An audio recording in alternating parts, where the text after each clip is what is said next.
Caroline Monroe felt a warmth in her heart as she watched the children's smiling faces through the window. From her small office at the Sprite Future Children's Support Center in the suburbs of Boston, Massachusetts, she observed the children playing in the playground. In her 12 years as a social worker, Caroline had touched the lives of hundreds of children in difficult circumstances. On her desk lay the plans for the next summer camp. This camp provided nature experiences and opportunities for personal growth to economically disadvantaged children, a project Caroline had been passionate about for 5 years. This year, she was particularly struggling with fundraising. She calculated that with $10,000, she could include 15 more children in the program. At it again, Caroline? Her colleague Martha entered the office with a laugh. Still here on a Friday night? No date? Caroline smiled. No, but that's okay. I need to figure out the summer camp budget. You're always thinking about others. You should think about yourself sometimes. Martha's words mixed kindness with concern. This conversation was a familiar one. Her friends, and her family too, couldn't understand why Caroline devoted most of her time and resources to her work. Her mobile phone rang, displaying Mom on the screen. Caroline hesitated slightly before answering. Hello, Mom. Caroline. You haven't forgotten about tomorrow's family gathering, have you? Dorothy Monroe's voice carried its usual urgency. I remember. I plan to come at 2 in the afternoon. Brenda has an important announcement. Don't be late. Caroline sighed inwardly. When it came to her sister Brenda, family priorities always shifted dramatically. I understand, Mom. I'll be careful not to be late. After hanging up, Caroline gazed out the window. Thinking about tomorrow's family gathering stirred the usual complex emotions within her. She loved her sister, there was no doubt about that. But the reality that Brenda was always the center of the family, and her demands and achievements were always prioritized, was sometimes painful. The next day, Caroline arrived at the family home in the Boston suburbs. The 2-story Monroe house was where she had grown up. Her parents had continued to live there after her father Fred's retirement. When she opened the front door, she heard laughter and conversation from inside. Entering the living room, she found her parents, Brenda, and an unfamiliar man. Caroline, you're finally here. Brenda excitedly rushed forward and hugged her sister. Her blonde hair was perfectly styled, and her designer dress accentuated her beauty. Sorry, I'm late. There was traffic. In truth, Caroline had been late because she was finishing up some paperwork, but she didn't mention that. Let me introduce you, Brenda reached toward the unfamiliar man. This is Michael Stapleton. My fiancé. Caroline couldn't hide her surprise. Fiancé? Since when? He proposed last week. Brenda raised her left hand, showing off a large diamond ring. I kept it as a surprise. Michael stood up and extended his hand to Caroline. Finally we meet.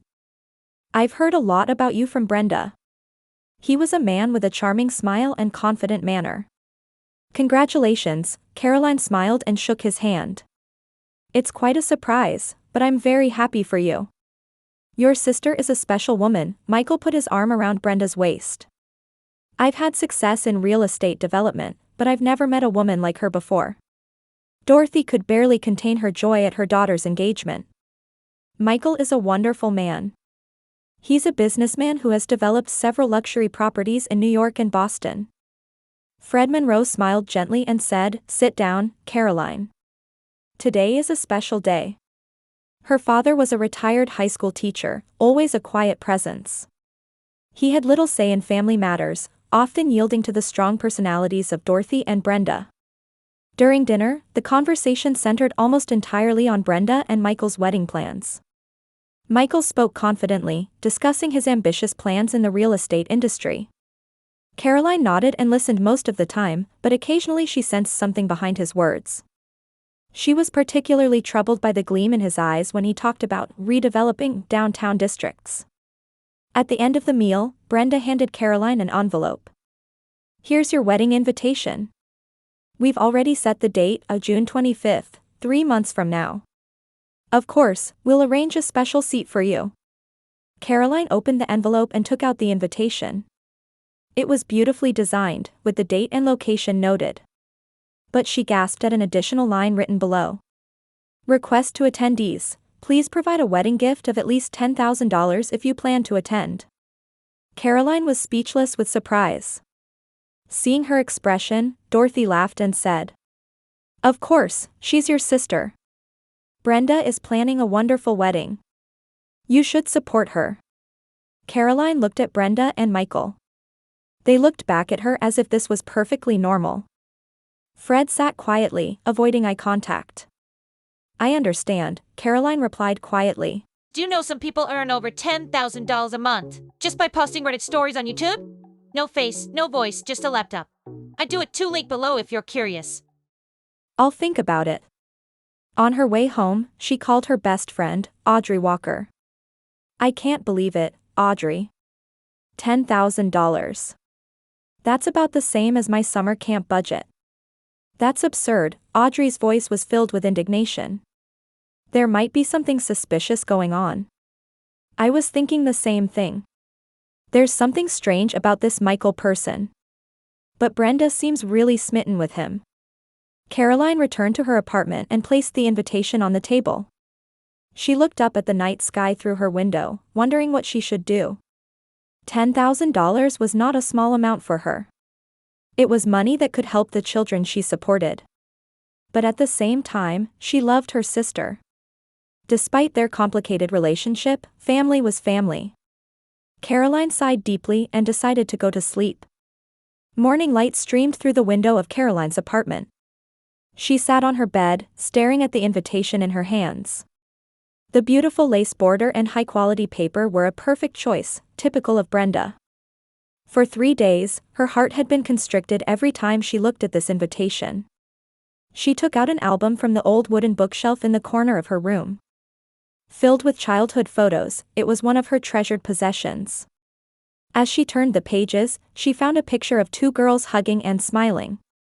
Caroline and Brenda, at 10 and 4 years old. "I never thought things would turn out this way," Caroline whispered softly. As a child, Brenda had looked at her sister with adoring eyes. Caroline had protected her, taught her, laughed with her, and sometimes cried with her. But as Brenda entered her teens and her beauty and charm began to attract attention, everything started to change. Their parents, especially their mother, praised Brenda's talents and beauty, placing her at the center of the family. When it came time for college, Caroline chose to study social welfare on a scholarship, while her parents spared no expense for Brenda's costly private university. After graduation, as Caroline took on challenging work in the community, Brenda found success as a model and built connections in high society. On the last page of the album was a family photo from 2 years ago. On the surface, they looked like a happy family, but Caroline couldn't help feeling the distance behind those smiles. Is a man she met half a year ago more important than her sister? Caroline wondered, looking at the amount written on the invitation. She opened her laptop and checked her bank balance. She had sufficient savings. But most of it was set aside for the children's summer camp. Using $10,000 as a wedding gift would mean denying 15 children the opportunity to attend camp. Caroline took a deep breath and asked herself, "What do I really want to do?" The phone rang. It was Audrey calling. "How are you doing? Have you decided about that invitation?" "Not yet. On one hand, they're family, and I want to support Brenda on her happy day. But $100,000 is an unreasonable demand, especially for you." "It's not $100,000, it's $10,000, Caroline corrected. "Either way, it's a lot of money. Especially considering how much you already give to others." Audrey continued carefully, choosing her words. "You should be honest with yourself. This is not just for Brenda, but for yourself too." After ending the conversation, Caroline had a sudden thought and decided to search online for Michael Stapleton. He was indeed a successful real estate developer. Several photos of luxury condominiums and office buildings appeared. But digging deeper, she also found articles about protests from community groups. There were criticisms that Michael's development projects were driving out low-income residents and dividing communities. What particularly caught her eye was an article about a place called Bright Future Community Park in western Boston. It was adjacent to the land used by the children's center Caroline supported. The article said Michael's company had purchased the land and planned to build luxury condominiums. No way.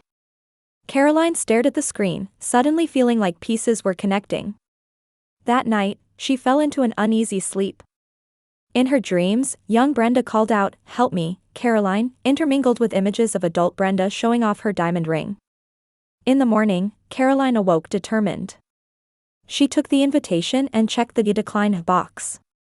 Then, she took out a new sheet of paper and began writing a long letter. "Dear Brenda." As she wrote, tears welled up in Caroline's eyes. But they weren't tears of sadness, they were tears of determination. She loved her sister. That's why she felt things couldn't continue this way. After finishing the letter, she selected several special photos from the old album. She also found a friendship bracelet they had made together as children, and a small angel figurine Brenda had given Caroline on her 18th birthday. She then took out a USB drive and connected it to her computer. Through her work, she had obtained some information about Michael's development plans. It all began to make sense. Michael's company had purchased the land next to the children's center, threatening to take away the space needed for the center's activities. And part of the funding for that development might come from the wedding gift demanded of her. More importantly, did Brenda know about all this? Caroline copied the files to the USB drive and placed it in the envelope. Photos, letter, bracelet, angel figurine, and USB drive. Her true gift wasn't money. It was truth and the memory of a forgotten sisterly bond. "I'll give this envelope to her in person on the wedding day," Caroline decided. She didn't plan to attend the ceremony, but would appear only during the reception time to deliver this special gift with her own hands. On the wedding day, the luxurious Garden Hotel in the Boston suburbs was bustling with activity from early morning. An elegant sign reading, "Brenda and Michael Wedding," stood at the entrance, which was decorated with white roses and purple lavender. The June sunlight bathed the venue in gold, promising a perfect day for a wedding. Caroline stood in front of the mirror in her apartment, wearing a simple turquoise silk dress. She had styled her hair in an elegant updo and wore a necklace, a present from Brenda on her 16th birthday. She looked at the white envelope on the table. The moment of decision was approaching. Originally, Caroline had planned not to attend the ceremony, only the reception. But something made her change her mind. In continuing her investigation into Michael's company, she had discovered more information. In particular, she felt she needed to know just how involved Brenda was in this development plan. She picked up the envelope, took a deep breath, and left her apartment. Arriving at the venue, Caroline saw many guests already seated. She quietly slipped into a seat near the back. Most guests didn't notice her, but her mother Dorothy, sitting in the front row, showed a surprised expression when she spotted her daughter. During the ceremony, Caroline sat quietly, observing her sister. Brenda looked radiantly beautiful. Her white wedding dress was a custom-made luxury brand piece that highlighted her perfect silhouette. Michael also looked refined in his tuxedo, exuding the air of a wealthy, successful man. On the surface, it was a perfect wedding, but Caroline noticed something unnatural.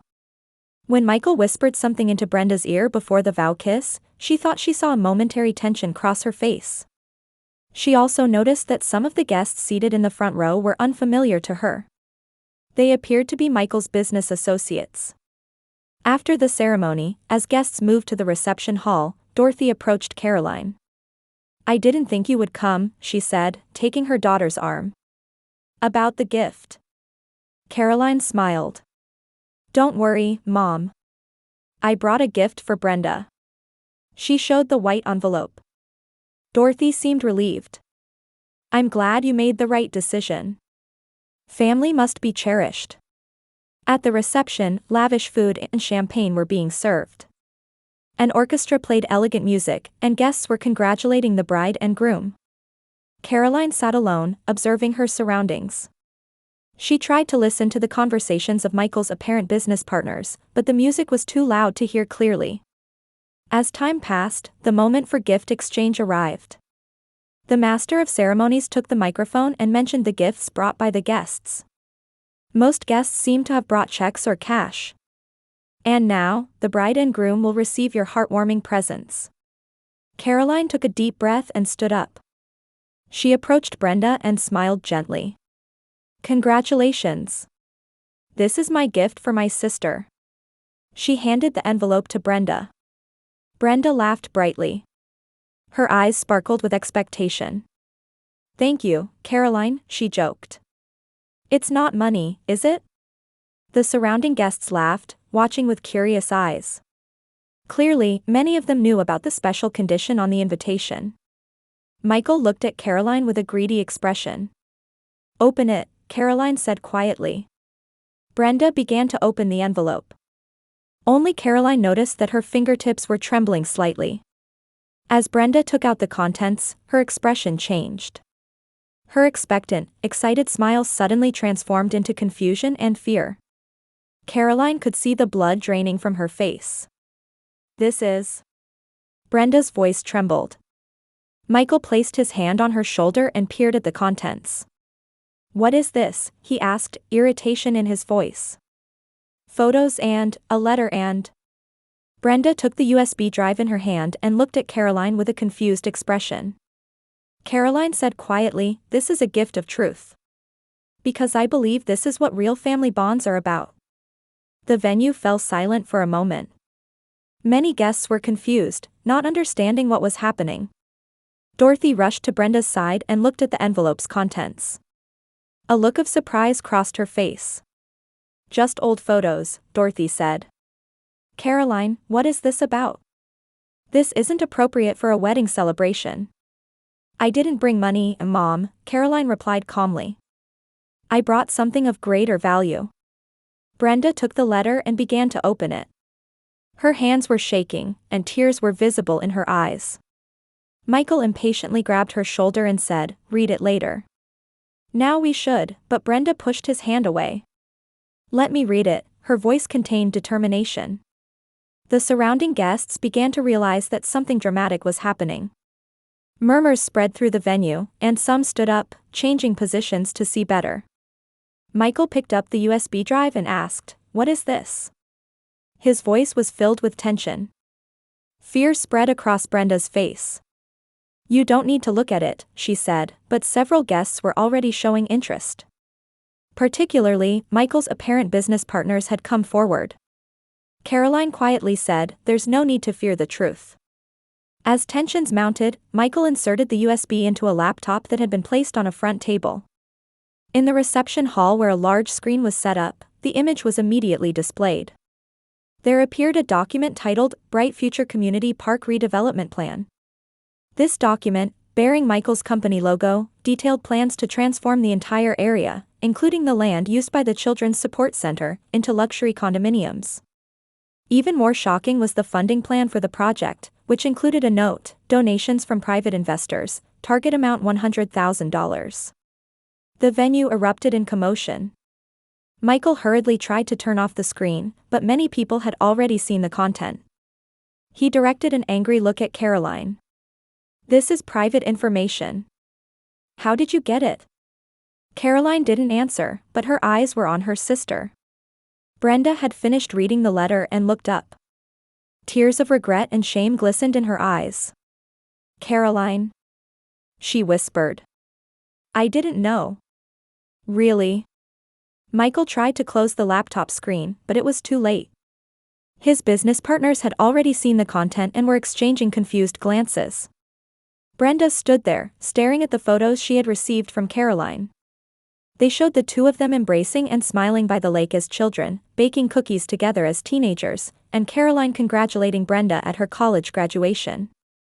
She took the old bracelet in her hand, and her fingers trembled. Do you know what this is? Caroline began speaking quietly, addressing the gathered people.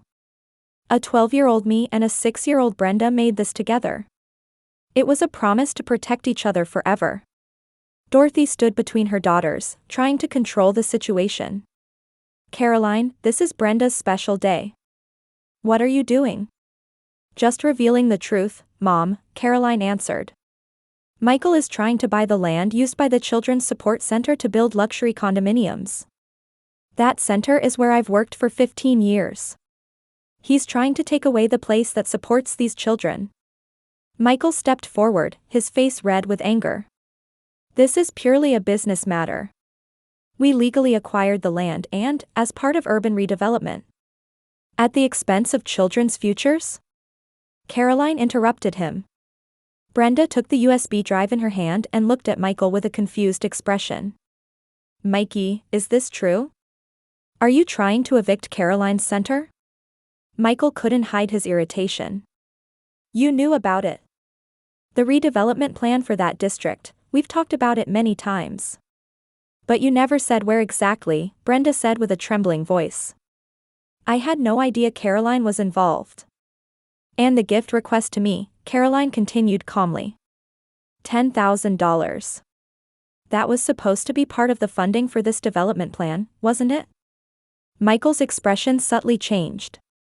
Looking around and feeling the gaze of his business partners, he changed his attitude. That's just a coincidence. Weddings are expensive. A coincidence? Caroline pointed to the screen. Your fundraising plan says donations from private investors, target amount $100,000. It wasn't just me. You demanded the same from other guests, didn't you? Murmurs arose from the venue. Some guests began taking out their invitations, checking them. One male guest stood up and raised his voice. My invitation had the same request. $10,000. I thought it was just a wedding gift, but... Another woman agreed. Mine too. Did Michael think we wouldn't all be connected? The confusion in the hall grew. One of Michael's business partners approached him and whispered in his ear. This concerns our reputation. An explanation is required. Michael's face turned red with anger and humiliation. Look, everyone, he tried to raise his voice, but Brenda grabbed his arm. Is it true? Tears welled in her eyes. You tried to use our wedding to raise funds for your business? Michael shook off her hand. It's business, Brenda. You were supposed to benefit from it. It's for our future. You used me, Brenda's voice was trembling. And my family and friends too. I didn't think you were that naive, Michael said irritably. That district has value. If we don't get it, someone else will. That's business. Hearing those words, Brenda's expression changed. She looked into Caroline's eyes, then opened the letter again.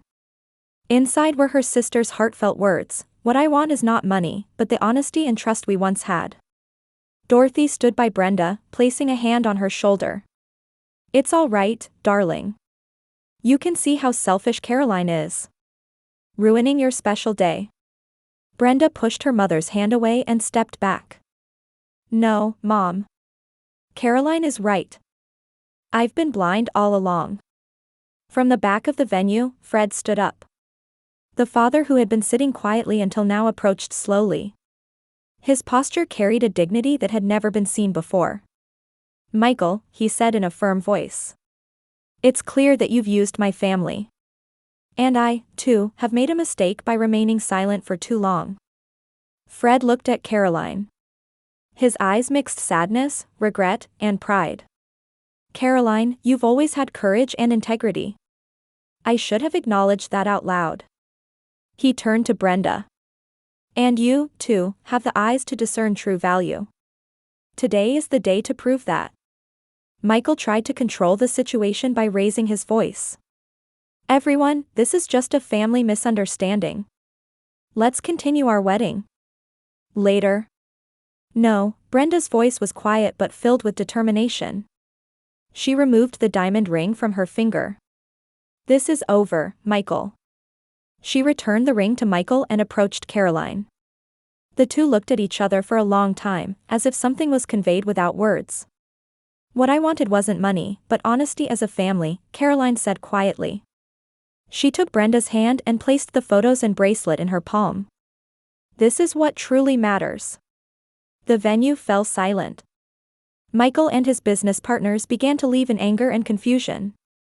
Dorothy looked at her daughters, and for the first time, bowed her head as if acknowledging her mistake. Caroline quietly turned around and started to leave the venue. Brenda grabbed her arm. "Don't go," she said tearfully. "We have so much to do over." In July, Caroline was overseeing the final preparations for the summer camp in the backyard of the Bright Future Children's Support Center. Dozens of staff members were working together to set up tents and activity stations. The children would enjoy a week-long camp starting tomorrow. Caroline reflected on the past month. Since that wedding, she had immersed herself in work. Michael's development plan had been cancelled, and the news was celebrated as a small victory in the community.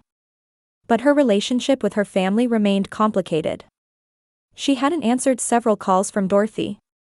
Only short message exchanges with Brenda. Audrey had always been her support, advising, "Don't completely close the door." As Caroline was checking craft materials, she heard a voice calling her from the office. "Caroline, you have a visitor."